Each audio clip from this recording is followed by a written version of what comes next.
The late afternoon sun cut through the grease-smeared window of the Elm Street diner, painting a long, tired rectangle across the scuffed linoleum floor. It landed right on the toes of her sneakers as she pushed through the double-swing doors from the kitchen. The heat from the grill followed her out in a wave. Her name was Ilara. To the people who came in for the meatloaf special, she was just Elle. It was easier. She balanced 3 heavy plates up one arm, a skill learned through years of repetition, not training. The orders never changed much. Meatloaf, open-faced turkey sandwich, the double cheeseburger with extra pickles on the side. She moved between the red vinyl booths and the chrome-edged counter with a rhythm that was all her own. Quiet, efficient, almost ghost-like if you weren't paying attention. She was good at not being noticed. Her gray eyes, the color of a rainy morning, would flick to a customer's face just long enough to register a need, a coffee refill, a check, then drop away. She spoke when spoken to, her voice soft but clear.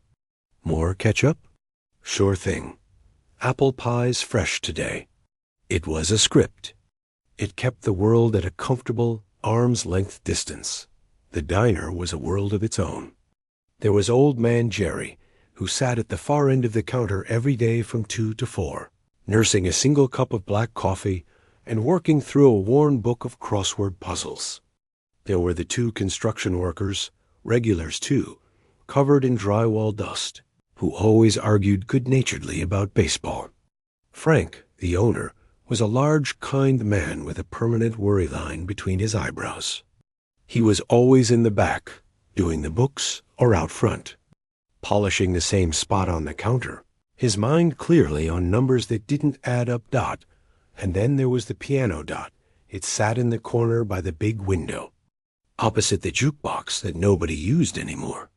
A baby grand piano, its wood a deep, warm cherry that still held a shine if the light hit it right. It was the diner's one piece of fancy, a leftover from when the place was a fancy supper club decades ago. Now it was mostly a holder for the Today's Special sign and a potted fern that was looking a bit sad. Frank kept it tuned. Once a month, an elderly man with gentle hands would come in, open the lid, and spend an hour making tiny adjustments, plinking keys that sounded pure and sweet in the empty morning diner. People would ask Frank why he bothered. He'd just shrug and say, "A beautiful thing shouldn't be left to die. It's good for the soul of the place." He had no idea. Ilara knew the piano's schedule. She knew the feel of its lid under her dusting rag every Monday morning. She knew the faint, clean smell of the ivory keys. But she never touched them. Music was a ghost in her life. It lived in the quiet spaces. It was in the hum of the refrigerator, the rhythmic hiss-sizzle from the grill, the distant clatter of dishes. And it was in the tinny, old songs that played from the speakers in the ceiling, a playlist of Frank's favorites, mostly 70s soft rock. To everyone else, it was just background noise. Music, but for Ilara, it was a language. A complicated, painful one. When a certain chord from an Eagles song would come on, her fingers, wrapped around the handle of the coffee pot, would tense. They would press against the plastic, not randomly, but in a specific pattern. A minor seventh. A resolving note. She'd catch herself and force them to relax. When the melody of a Carole King tune trickled down, her foot, in its comfortable sneaker, would tap a counter-rhythm against the floor. A syncopated beat that the original song didn't have, something more complex and interesting. She'd stop at. It was a reflex, a muscle memory buried so deep she couldn't cut it out. It was the echo of a different life. Before the diner, before the gray eyes learned to look down, there had been a bright room with morning light. There had been a different piano, an upright, and a small living room that always smelled of lemon polish and coffee. There had been a woman with a laugh that sounded like wind chimes, who would sit beside her on the bench, her hands guiding Ilara's smaller ones. Feel it, don't just play it. the woman would say. The music is already in there. You're just letting it out. Hours became years. Scales became sonatas. The upright piano was replaced by a baby grand, not unlike the one in the diner, but loved fiercely, played until the finish wore thin in spots. Her mother's dream was a shining path. Juilliard, concerts, a life made of sound. Elara shared the dream. It was the air she breathed. Then the air was gone. It was quick, the doctor said. A sudden illness that swept through her mother's body like a silent storm. The music didn't just stop. It shattered. The sound of the piano became the sound of loss. The thought of playing, of touching those keys that her mother's hands had last touched, of pouring out the pain that was inside her, was unbearable. The audition letter arrived a week after the funeral. She looked at it, then put it in a drawer. She never went. She packed a single bag, left the piano behind with the rest of the old life, and disappeared into the anonymous rhythm of the city. She found the Elm Street diner because it was hiring, and Frank didn't ask questions. The work was hard in a simple way. It tired her body out enough that her mind could go quiet. Or that was the idea, but the ghost of the music followed her. It was in the way she arranged plates on her arm-balanced, harmonious. It was in the efficient, graceful route she took through the tables, never a wasted step. And it was most alive in her silent, secret conversations with the diner's piano. On slow Tuesday afternoons, when Frank was in the back and only Jerry was at the counter, she would allow herself to look at it. She would imagine walking over, lifting the lid, and letting her hands fall onto the keys. She knew exactly what it would sound like. In her mind she composed. She built symphonies out of the clatter and the chatter. A melody born from the squeak of the grill cook's sneakers. A bass line from the thump of the dishwasher door. A beautiful, tragic piece built from the sigh of the coffee machine and the soft scratch of Jerry's pencil. She called it, in her head, the Elm Street Concerto. It was elaborate, detailed, and completely unheard by anyone. She was polishing the counter near the register when the last of the sunset glow finally faded from the piano's lid. The dinner rush was a faint promise in the air. Frank came out, looking at the old instrument with a sigh. "Beautiful, ain't it?" He said, more to himself than to her.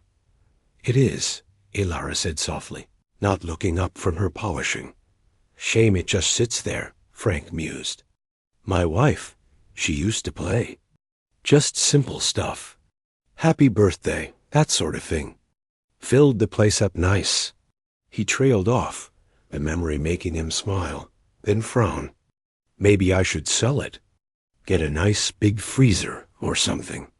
A strange, cold feeling tightened in Elara's chest.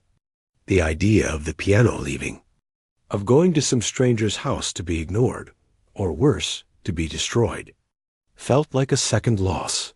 "It's good for the soul of the place," she heard herself say. Repeating his own words back to him, Frank looked at her, surprised. He nodded slowly. Yeah, you're right, Elle. It is." He gave the counter a pat and wandered back toward the kitchen. Elara let out a breath she didn't know she was holding. She looked at the piano again. For the first time in years, it didn't look like a tombstone for her old life. It just looked lonely. And in the quiet of the nearly empty diner, with only the hum of appliances for company, the ghost of the music inside her stirred, not with pain, but with something that felt a little like longing. The dinner crowd at the Elm Street diner was a particular kind of busy. It wasn't the rushed lunch chaos, but a slower, steadier flow. Families with fidgety kids, older couples sharing a quiet meal, a few solo diners with their noses in books or phones. Elara moved through it all like a deep current. Steady and unseen beneath the surface chatter, she was refilling. Coffee for the two construction workers. One who liked the Mets and one who liked the Yankees when the bell above. The door gave a sharp, brass ting. The air in the diner seemed to shift, just a little. It wasn't the usual shuffle of tired people coming in from the street. 3 men walked in. The one in front, the one who held the door open with an easy sweep of his arm, was the source of the shift. He wore a suit that looked expensive, not in a flashy way, but in a way that fit him perfectly, like it was grown just for him. His hair was neat, his smile was wide and white, and his eyes scanned the room quickly, taking it all in. He didn't see tables and people. He seemed to see assets and ambience, or the lack of it. His 2 companions were dressed similarly, but they followed half a step behind. They looked like they were trying to match his confidence, but couldn't quite get there. Elara felt it immediately. A change in pressure. She finished pouring the coffee, her hand perfectly steady, and slid back behind the counter. Frank was in the back, so she grabbed 3 menus. The man in the lead, his name, the group would soon loudly reveal, was Preston chose the booth right in the middle of the diner. The power seat. He could see everything, and everyone could see him. He slid in, not bothering to take his suit jacket off. "Gentlemen," he said, his voice carrying. "A little local color. Best pie in the city, I'm told." Elara approached and set the menus down. "Welcome. Can I start you with something to drink?" Preston looked up at her. His gaze was quick, appraising. It wasn't mean, just detached. Like she was part of the decor. "Water. Ice. Lemon on the side, not in it. And a bottle of your best sparkling water. Not club soda. Sparkling." He looked to his friends, who quickly nodded and mumbled their own drink orders. Elara wrote nothing down. She never did. She just nodded, her gray eyes meeting his for a fleeting second before looking past him. "I'll be right back." As she got the drinks, she could hear his voice rising above the diner's murmur. He was talking about a deal, about multipliers and equity. He used his hands a lot. He laughed a loud, booming laugh that didn't seem to come from a real place of joy, but from a need to be heard. His friends laughed along, a beat too late. The meal went on. Preston ordered the steak, sent it back because it was, in his words, closer to leather than meat, and made a big show of being gracious about it. No, it's fine. This is a diner after all. Let's stick to the classics. Burgers all around. He was performing, and his 2 colleagues with a captive audience. But slowly, as more people came in, the whole diner became his audience, whether they wanted to be or not. Elara did her job. She was a ghost with a coffee pot. She brought food, cleared plates, kept the waters filled. She was so good at being invisible that Preston would talk right through her, as if she were a robot programmed to deliver ketchup.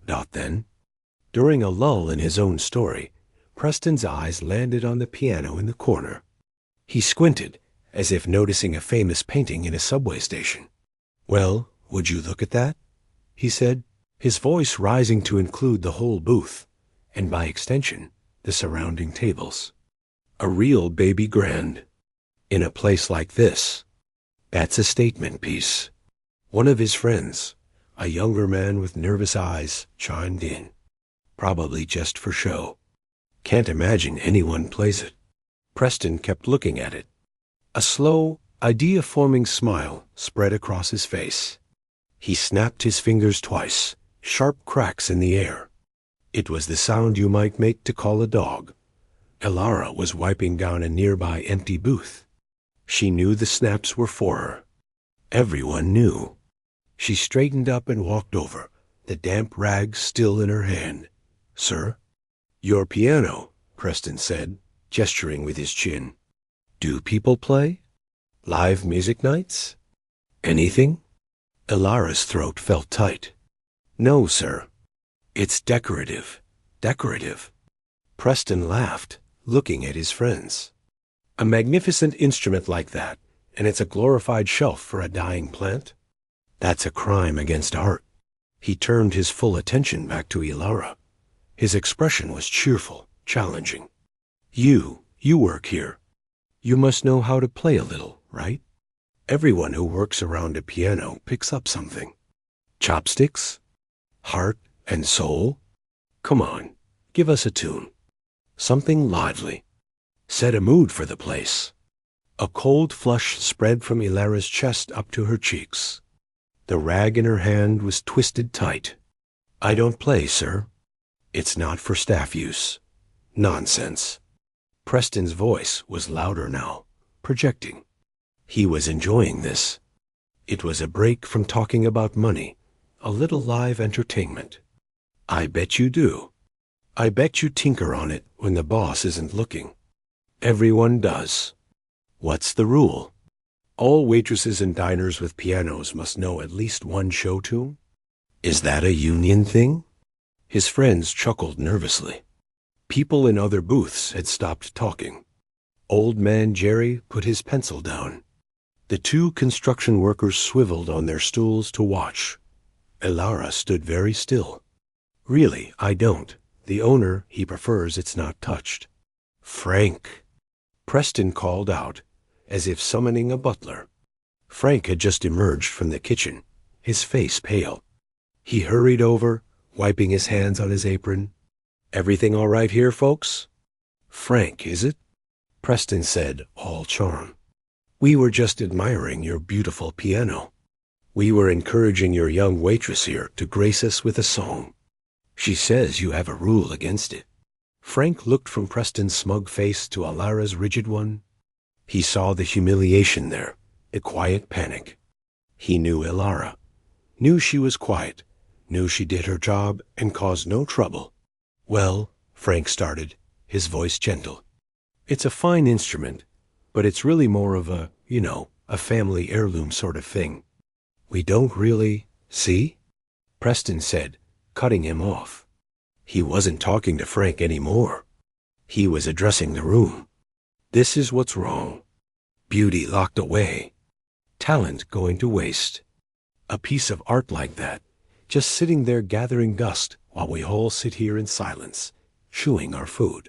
He shook his head in mock tragedy, then flashed his smile at Ilara again.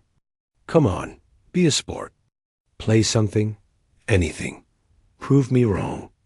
Prove that in this whole fine establishment, there isn't a single soul with a bit of culture, a bit of music in them. The words hung in the air. A bit of culture, a bit of music in them. They were just words from a loud, rude man. But to Ilara, they were like a key turning in a rusty, long-forgotten lock. They didn't hurt her pride. They insulted the one thing she had left, the ghost that lived inside her. They insulted the memory of the woman who had put music in her soul, who had taught her that it was a language deeper than words, more powerful than any boastful man's voice. She looked at Frank. His eyes were wide, pleading. He was about to tell the man to leave. She could see it. He would choose her, this quiet waitress, over a table of big-spending customers. But in that moment, she didn't need protecting. The quiet panic in her eyes cooled, hardened into something clear and sharp. The twist in her stomach loosened. The noise of the diner, the clatter, the chatter, Preston's smug breathing, it all faded into a distant hum. She looked at the piano. It wasn't a tombstone anymore. It wasn't a decorative shelf. It was an instrument. And it was being insulted, just like she was. Without a word, she walked past Frank. She placed the twisted cleaning rag neatly on the counter. She didn't look at Preston. She didn't look at anyone. Her sneakers made soft, almost soundless steps on the linoleum. Every eye in the Elm Street diner followed her. A heavy, waiting silence fell, broken only by the hiss of the coffee machine. She reached the piano. For a second, she just stood there, her back to the room, looking at the rich cherry wood. Then she lifted the heavy lid. It opened with a soft, deep thump that echoed in the quiet room. She sat on the bench, her posture straight but not stiff. She adjusted it slightly, a small practiced movement. She extended her hands, and for the first time in years, let them hover over the keys, not touching, just feeling the potential energy humming in the space between. Preston, at his table, leaned back with a satisfied smirk. He whispered to his friend, "See? Told you. Everyone knows chopsticks." Elara took a slow, deep breath. And then she began. The first sound wasn't a note. It was a sigh. A deep, resonant breath from the piano itself as her fingers, pale against the ivory, finally made contact. They didn't strike the keys. They settled onto them, like someone coming home after a long, hard journey and letting their weight down onto a familiar chair. What came out was not chopsticks. It was a low, rolling chord in a minor key. It was the sound of a door opening to a room filled with shadows. The sound was so rich, so full of feeling, that the air in the diner seemed to thicken. The smirk on Preston's face froze, then slowly melted away, replaced by a frown of confusion. Elara's eyes were open, but she wasn't seeing the diner. She was seeing the small, sunlit living room from her childhood. She was feeling the weight of her mother's hand on her shoulder. The music began to unfold, slow and careful. It was a melody of remembrance, sweet and aching. It was the smell of lemon polish. It was the feeling of safety, of being small and loved and knowing exactly where you belonged in the world. Her left hand kept a steady, heartbeat-like rhythm, a gentle pulse, while her right hand wove the tender, fragile theme above it. That old man Jerry at the counter put down his pencil. He didn't move. He just stared at the back of the woman at the piano, his crossword forgotten. The construction workers stopped their quiet bickering. One of them rested his chin on his hand, his eyes looking past the coffee cups, seeing something else entirely. Frank, standing by the kitchen door, felt his throat close up. He had never heard music like this. Not live, not in his diner. It was beautiful, but it was a beauty that hurt. It was the sound of a memory you couldn't get back, a melody built, note by careful note, into something fuller. It was the joy of those years. The laughter, the shared secrets on the bench, the thrill of mastering a difficult passage.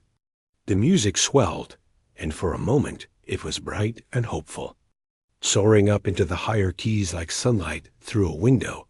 Then it fractured. It happened with a single dissonant chord or wrong note that was exactly right. It was the phone call, the doctor's quiet voice, the world going blunt and gray. The music didn't stop. It transformed. The sweet melody was still there, but now it was buried, struggling under a new weight. Her left hand changed. The gentle heartbeat became a slow, dragging march, a funeral tempo. The right hand fought against it, the hopeful theme now twisting into questions, into cries of why, played out in cascading runs that stumbled down the keyboard. A woman in a booth by the window, who had been quietly eating a salad, felt a tear slip down her cheek. She didn't wipe it away. She didn't know this girl, didn't know her story, but the music told it plainly. It was the sound of loss, a universal, gut-punch loss that everyone in the room, in some way, understood. The young man with Preston, the one with the nervous eyes, looked down at his hands. His own father had passed 2 years ago. This was that feeling. Given sound, Preston sat completely still. All the performative energy, the loudness, had drained out of him. His face was slack. He was a man who dealt in facts, in figures, in PowerPoint presentations. This was a language he had no data for. This was raw, human truth, and it was being played right in front of him, in a place he thought he was above. He felt a hot shame start to creep up his neck. He had asked for a party trick. He was getting a soul laid bare, and Elara played on. She was not in the diner anymore. She was in the empty house after the funeral. The silence was the loudest thing she had ever heard. The music became the silence. It became sparse, lonely. Single, echoing notes hung in the air, unanswered. A space where harmony should have been. It was the sound of a missing person. Then, something new began to grow. It started in the bass, a low, rumbling vibration. It was anger. Not a hot, shouting anger, but a cold, hard, relentless one. The music began to fight back. The tempo picked up, driven by her left hand pounding a fierce, rhythmic pattern. It was the sound of getting up every morning when you didn't want to. The sound of putting one foot in front of the other. The right hand flew over the keys now, not with pretty melodies, but with sharp, complex, furious passages. It was frustration. It was rage at the unfairness of it all. It was the sheer effort of carrying a weight you never asked for. The piano was no longer just an instrument. Under her hands, it was a thunderstorm, a battlefield, a heart pounding against its own cage. The diner's windows seemed to rattle. The coffee in the mug shivered. No one breathed too loudly. The construction worker, who liked the meds, clenched his jaw, his fists tight on the counter. He'd been there. After he got laid off, after the bills piled up, that same furious, silent determination was what got him through. He saw it now in the hunch of the waitress's shoulders as she wrestled the music from the piano. The furious climax lasted for a full minute, a torrent of sound that was almost too much to bear. And then, as suddenly as it had erupted, it broke. The violence of the music softened, exhausted itself. What was left was not the sweet remembrance from the beginning. That was gone. You couldn't go back. What was left was different. It was a new melody, woven from the wreckage of the old one. It was sadder, wiser, but it was strong. It had scars, but it stood straight. Her hands moved together now, in harmony again, playing a song of slow, hard-won peace. It was the acceptance of the empty chair. It was the courage to remember the joy without breaking apart. It was the sound of learning to live with the ghost, instead of being haunted by it. The final section was a lullaby, but not for a child. It was a lullaby for the pain. It gently, slowly, put it to sleep. The notes rose higher, clearer, purer, like light, finally breaking through after a long, long night. They shimmered in the quiet air of the diner. When the last note came, it was a single, high, perfect tone from the very right end of the keyboard. She held the key down, letting the sound hang, a tiny, brilliant star in the silence. Then she lifted her finger. The note faded, leaving behind a silence that was total and complete. It was a different silence than before. Before, it had been tense, waiting for a joke or a simple tune. Now, it was a respectful, awed silence. The kind you find in a great museum or a forest after snowfall. Ilara's shoulders slumped just a little. The energy that had held her upright flowed out of her. She was just a waitress in a diner again, sitting at a piano. She slowly lowered the lid over the keys, the soft thud a full stop to the story. She did not turn around. She could not face them. Not yet. She just sat there for a moment, her head bowed, listening to the echo of her own heart in the quiet room. The silence held. It wasn't an empty silence. It was thick, heavy with everything that had just been poured into the air. It felt like if you moved too suddenly, you might break something fragile. Ilara stayed on the piano bench, her back to the room. The world came back to her in slow pieces. The smell of old coffee and fried onions. The faint hum of the cooler behind the counter. The feeling of the smooth, cool wood under her fingertips where they rested on the closed lid. Her heart was a wild drum against her ribs. She felt lightheaded, like she had just run a race she didn't know she was in. The music, the ghost she had kept locked inside for years, was out. It wasn't just a memory anymore. The diner had heard it. They had all heard it. A wave of heat rushed to her face, followed by a chill. What had she done? At his table, Preston was the first to break. Not with a word, but with a sound. A slow, shaky exhale, as if he'd been holding his breath for the entire 5 minutes. The sound was so human, so stripped of all its earlier performance, that it seemed to give the rest of the room permission to exist again. There was a soft scrape of a chair. Then another. A quiet cough. Frank, from his spot by the kitchen door, was the first to move with purpose. He didn't go to Preston. He didn't address the room. He walked slowly, carefully, over to the piano. He stopped a few feet away, as if approaching a sacred statue. He just looked at her for a moment, his eyes wide and shining. "Elle," he said, and his voice was a rough whisper, choked with an emotion he couldn't name. I had no idea." That did it. That simple, stunned admission. It was an anchor. She wasn't a spectacle. She was still Elle, his waitress. She turned her head slightly, just enough to see his worn shoes and the hem of his apron. She gave a tiny, almost imperceptible shake of her head. It's okay. She wasn't sure if it was, but she needed it to be. The spell was broken, but the atmosphere had changed forever. The usual diner clatter didn't return. Instead, there was a low, respectful murmur.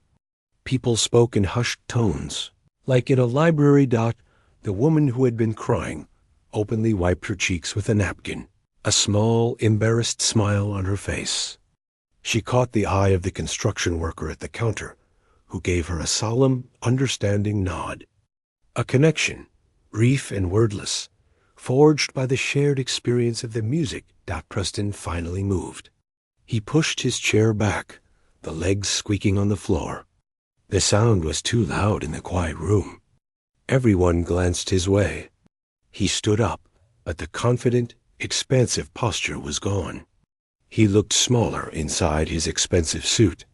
He walked, not with a swagger, but with a hesitant, almost clumsy gait, over to the counter near where Frank was standing.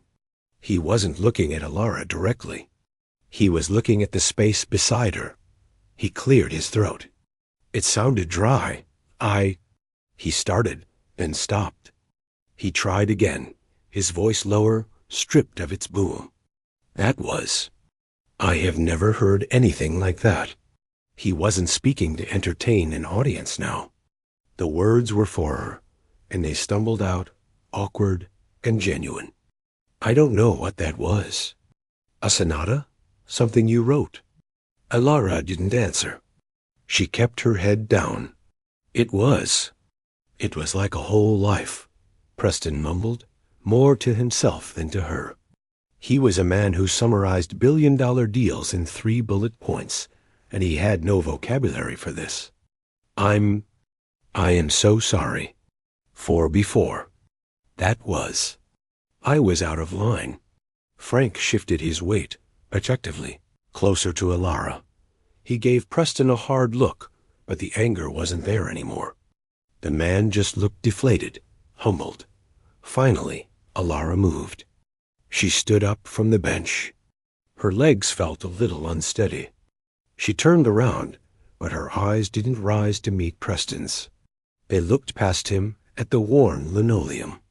Her face was pale but calm. "Thank you," she said quietly. Not for the apology, but for the comment on the music. It was all she could manage. She walked, not back to the safety behind the counter, but toward the swinging kitchen doors. She needed a moment alone, a moment to breathe air that wasn't charged with the stares of 24 people. As she passed, the young cook, a guy who usually communicated in grunts and nods, was standing in the doorway. He didn't say anything. He just met her eyes and gave one firm, respectful nod. I heard it. In the kitchen, away from the eyes, she leaned against the cool stainless steel of the fridge. She closed her eyes and let the trembling happen. It wasn't fear, It was release. A deep physical shudder as the last of the music left her body. Out front, life slowly, awkwardly, tried to resume. Preston went back to his table, paid his bill with a very large tip left silently on the table, and left with his friends, who didn't say a word. The other customers finished their meals, but they took their time. Conversations were quieter, more thoughtful. People kept glancing at the piano, now just a beautiful piece of furniture again, as if they expected it to light up on its own, but the real action was happening in pockets. The woman who had been crying finished her meal and, on her way out, stopped at the counter where Frank was still standing, looking dazed. "My mother passed last spring," she said softly, her voice still thick. "That music. It was like she was speaking to me. Thank you. Thank you for having that here." She left before Frank could reply. Old man Jerry finished his coffee. He walked over to Frank and put a $5 bill on the counter. "For the pie, Frank," he said. Then he added, his old voice gravelly but firm, "You tell that girl.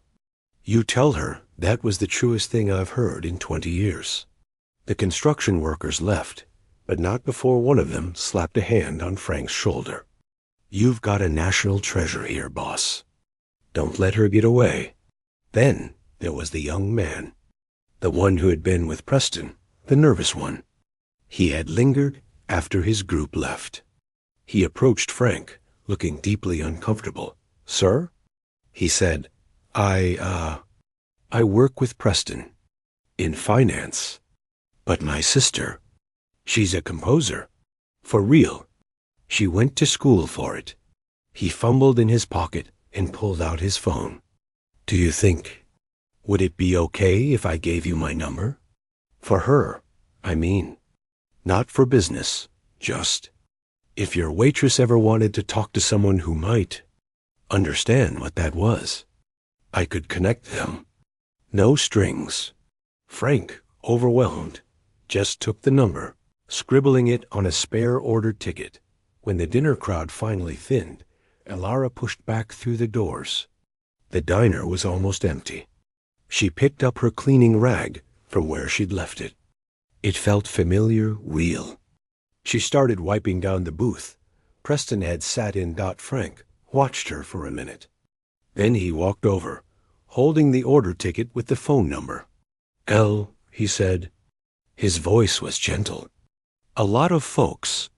They had things to say." She paused her wiping, but didn't look up. "One guy left his sister's number. Says she's a composer. Thought you might want to talk." He laid the ticket on the table. "And Jerry, he said to tell you it was the truest thing he's heard." Elara looked at the little slip of paper. It felt alien in the context of her world of ketchup bottles and coffee stains. She gave a small nod. "Okay."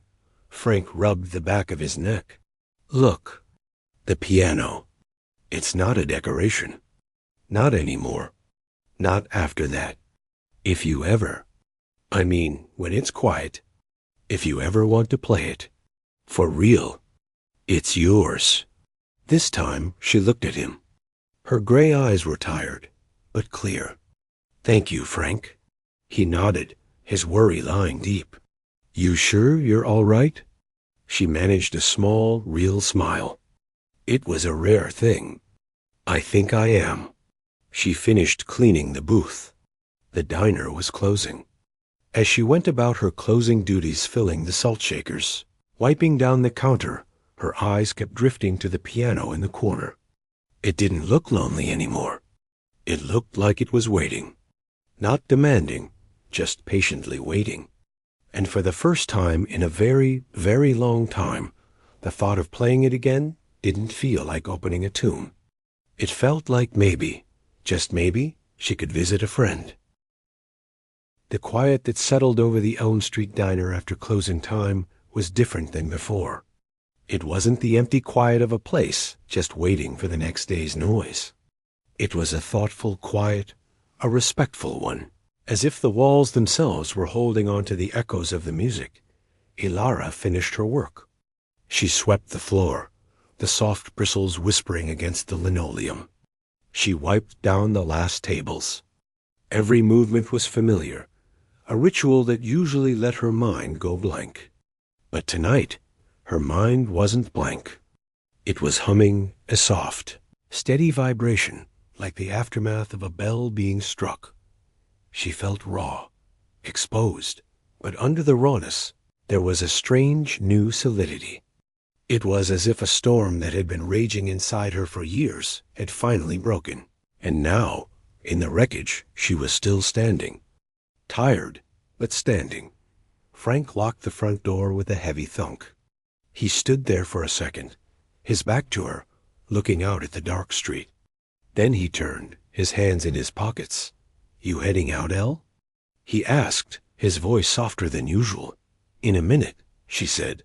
He nodded, understanding. "Take your time. Just pull the back door shut behind you. It'll lock." He hesitated, wanting to say more, but couldn't find the words. He gave her another nod, a look that was full of a fatherly kind of pride and worry. And then he disappeared into the back, the office door closing with a quiet click, and then she was alone. The diner was lit only by the soft glow of the neon open sign in the window and the small light over the grill. Shadows pooled in the corners. The piano sat in its patch of dim light from the street lamp outside, the cherry wood glowing softly. She walked over to it, not with the slow, heavy steps of earlier, but with a natural, almost pulled gravity. She sat on the bench again. This time, there was no audience, no pressure, no mocking voice, just the quiet and the potential. She didn't play the big piece. That was for the storm. Instead, she let her fingers find a simple old hymn her mother used to play on Sunday mornings. The notes were clean and true in the empty space. It wasn't a performance. It was a conversation. With the piano. With the memory. It felt good. It felt, for the first time, not like a wound being reopened, but like a tribute being gently paid. She played for only a few minutes, then stopped, letting the last note fade into the comfortable silence. She closed the lid, patted the smooth wood once, and stood up. She felt peace. A real deep-down peace she hadn't known in years. The world outside the diner, however, had already begun to spin its wheels. The woman who had been crying in the booth. She was a food blogger. She hadn't planned to film anything. She'd been taking a quiet picture of her pie when Preston started his scene. Annoyed, she'd kept her phone up, pointed low, to discreetly capture the rude customer for a story about restaurant etiquette. She'd caught it all. The challenge, Ilara's walk to the piano.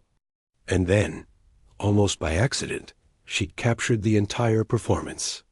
The phone resting against the sugar shaker. Pointing straight at the piano, she went home, her heart still sore from the music. She looked at the video. It was shaky, dimly lit by diner lights. You couldn't see Ilara's face well, just her back, her hands moving like ghosts over the keys. The audio was surprisingly clear, the rich, heartbreaking sound of the piano, the absolute silence of the room, the single stifled sob from someone, herself, near the end. She didn't post it to shame Preston. That didn't feel right anymore. She posted it because the music felt too big to keep to herself. She wrote a short caption. Heard this tonight in a local diner. A customer pressured the waitress to play. This is what she played. I don't know her name, but I think she might be an angel. She posted it and went to bed. When Ilara came in for her afternoon shift the next day, nothing seemed different at first. The lunch rush was normal. The usual clatter, the usual orders. Frank gave her a small, warm smile when she walked in, but didn't make a big deal. The piano sat quietly in its corner, but there were little signs. A couple at a booth she didn't recognize kept looking at her, then at the piano, whispering. When she brought their check, the woman reached out and touched her wrist lightly. "Thank you for last night," she said, her eyes earnest. "It was beautiful." They were friends of the blogger. Then, around 3 o'clock, Frank's personal cell phone, which he almost never used in the diner, started buzzing. And buzzing. He'd ignore it, then look at it, his eyebrows climbing higher on his forehead each time. He'd take the call in the back, his voice a confused murmur. The video was spreading. It was the perfect internet story. The underdog, the hidden talent, the silencing of a bully with sheer, undeniable genius. People shared it with captions like, "Never judge a book by its cover," and "This is why you should be kind to everyone." By the time the early dinner crowd started to trickle in, there was a new energy. A few people came in with their phones, glancing around excitedly. A young couple asked Frank, timidly, if the piano waitress was working. Frank handled it like a man caught in a gentle but bewildering tide. He was protective. When a man with a fancy camera came in and started asking questions, Frank stood firm. "She's not giving interviews," he said, his voice leaving no room for argument. "She's working. She's a private person. You can order some pie, or you can leave." Alara felt the attention like a change in the weather. It made her skin prickle. She kept her head down, did her job, retreated into the efficient, quiet version of herself that customers knew. But it was different now. When people looked at her, it wasn't with the blankness reserved for waitstaff. It was with recognition, with awe. It was uncomfortable. The real turning point came in the mail. Frank handed her a plain white envelope a few days later.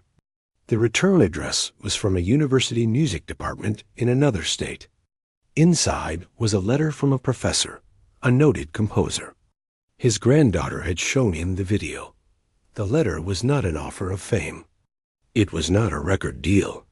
It was 2 pages of careful, thoughtful analysis of the piece she had played. He had transcribed parts of it by ear from the video. He wrote about its structure, its emotional progression, its startling originality and masterful command of thematic development. At the end, he wrote, "Whoever you are not a waitress who plays piano. You are a composer who waits tables.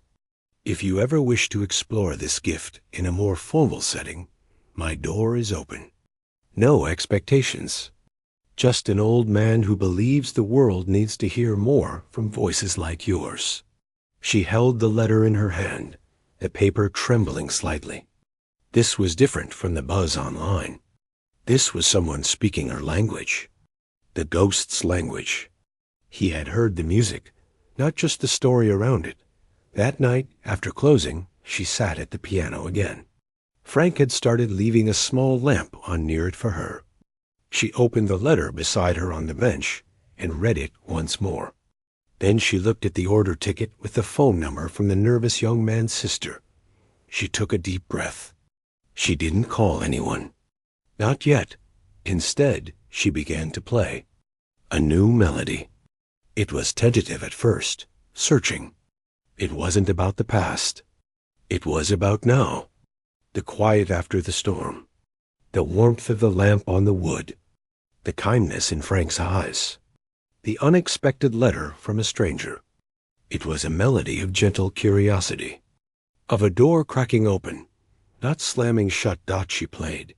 And the music filled the empty diner. Not with thunder, but with light. Frank, sitting in his small office, heard it.